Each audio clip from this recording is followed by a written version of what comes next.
ଆପଣ ଆରମ୍ଭ କରନ୍ତୁ ବିମାନ ବାବୁ। ଖିଳା ନେଇ ଯାଏ ବେଳେ ବେଳେ ଅଚଞ୍ଛା। ସେତିକି ଥାଉ ଗୀତ। ତମକୁ ପଚରା ହେଲା ତମ ଭିତରେ କଣ ଡିଷ୍ଟର୍ବାନ୍ସ ହେଇଛି ଘଇତା ମାଇକିନା କାଇଁ ବାଡିଆ ପିଟା ହଉଛ? ତମେ ଏଠି ମେଲୋଡି ଆରମ୍ଭ କରିଦଉଛ। ଥରେ କହିଛି ଗୋଟେ ପିଲା ଷ୍ଟେଜ ତଳେ ମଦ ଧରି ଠିଆ ହେଇଥିଲା। ମୁଁ ଷ୍ଟେଜ ଉପରୁ ତାପରକୁ ଡେଇଁଲି। ଦେଖିଲା ବେଳକୁ ସେ ଜେନିଟର ପାଇଁ ପେଟ୍ରୋଲ ଆଣିଥିଲା। ଆଇ ଲଭ୍ ମଦ ୟାର, ମୁଁ ମଦ ପାଇଁ ପାଗଳ ପୁରା। ହଁ ରାତି ଅନ୍ଦ୍ରା ହବାକୁ ପଡୁଛି ନା, ପିଇବାକୁ ପଡିବ। ତମେ କଣ ସବୁ ବ୍ରାଣ୍ଡ ପିଅ? ନାଇଁ, ମୋ ବ୍ରାଣ୍ଡ ହଉଛି ନମ୍ବର 1। ଏଇଟା ମୋ ବ୍ରାଣ୍ଡ ମାରୁଛ ତମେ ଆଉ। ମଦ ତ ଟାଙ୍କେ ପିଏ, ତା ଉପରେ ପୁଣି ଗଞ୍ଜେଇ ମାରିଦିଏ। ତମେ ଗଞ୍ଜେଇଟା ଫାଷ୍ଟ ମାରିକି ମାଲଟା ପରେ ପିଇ ଦଉନ। ତମେ ମଦ ଛାଡିବ ନା ନାଇଁ କହିଲ ହିମାନ ଭାଇ?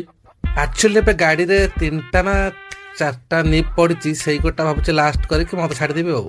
ଗଲା ଟିକେ ଦେଖା କର।